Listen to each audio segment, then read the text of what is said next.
Today, we're diving into what is arguably the most fascinating, complex, and let's be honest, absolutely transformative journey any human ever takes.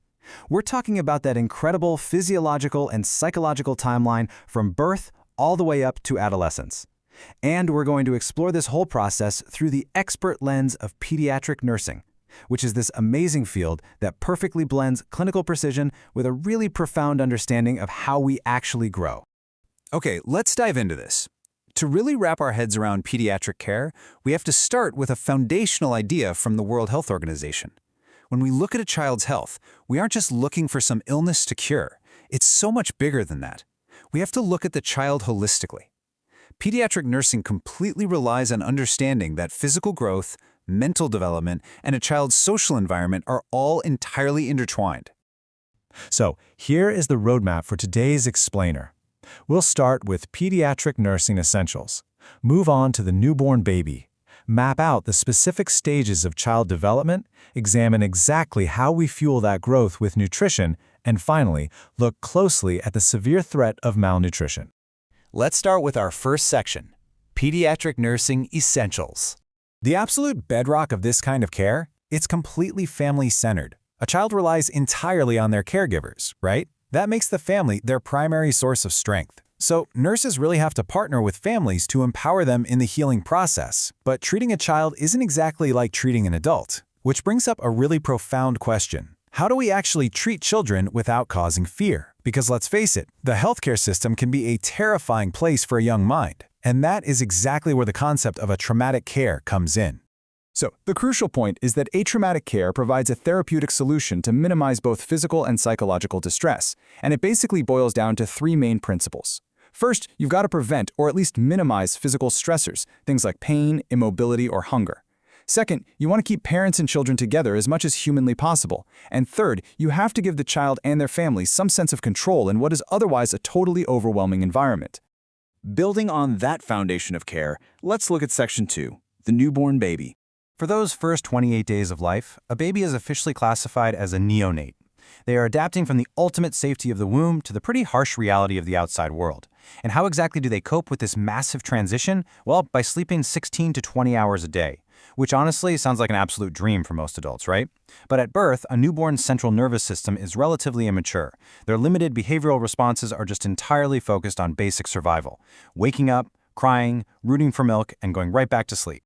To make sure a baby is successfully handling this transition, they take their very first test in life at just 1 minute old, and then again at 5 minutes. This is the famous APGAR score.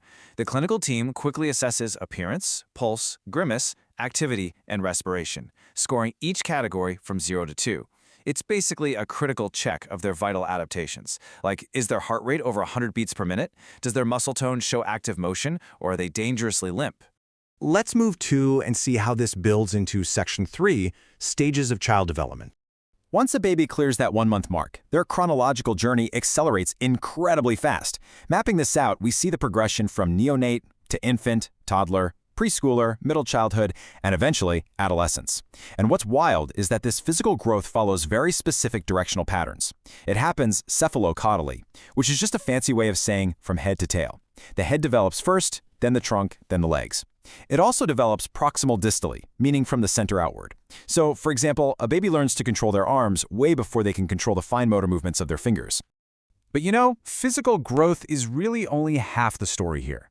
As their bodies are getting bigger and stronger, their minds are undergoing a total revolution of their own. Let's look at the fascinating psychological and cognitive theories that actually map the developing human mind.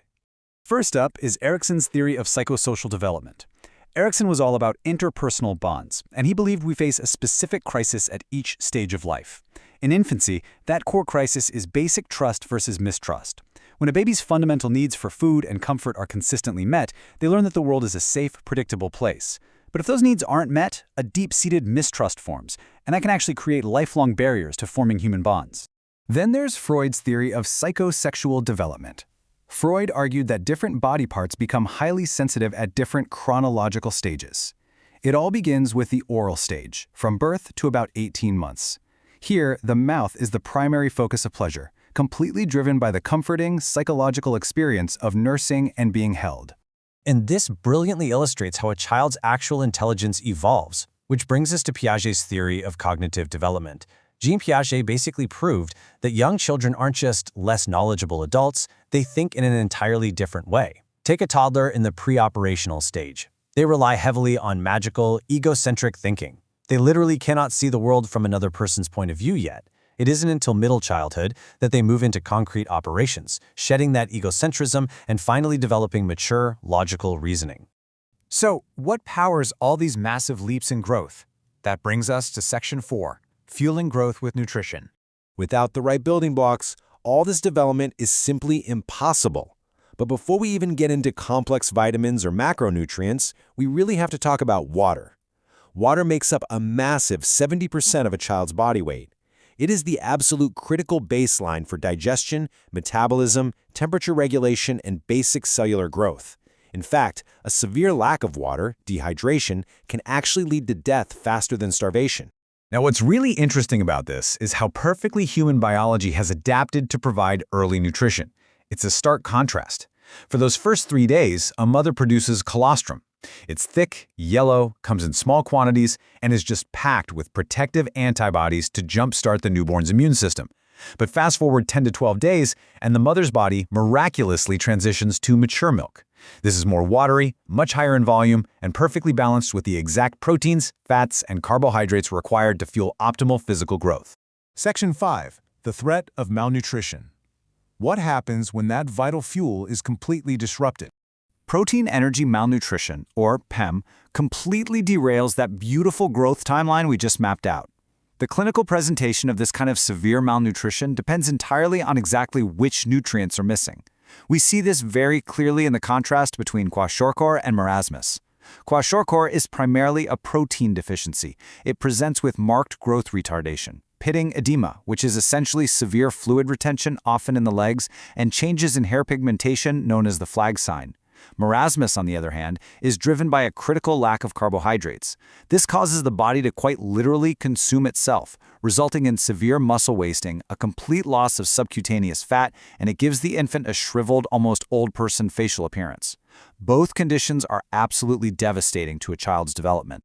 Because malnutrition is so incredibly severe, the healthcare system utilizes a highly structured, escalating approach to fight it. Step 1 is domiciliary, or home management, where community nurses provide nutritional counseling and monitor weight gain for the milder cases. Step 2 escalates to a nutritional rehabilitation center when that home care just isn't enough. And finally, Step 3 is advanced hospital management, which is strictly reserved for the most severe cases of PEM, especially when they're accompanied by life-threatening infections and profound dehydration.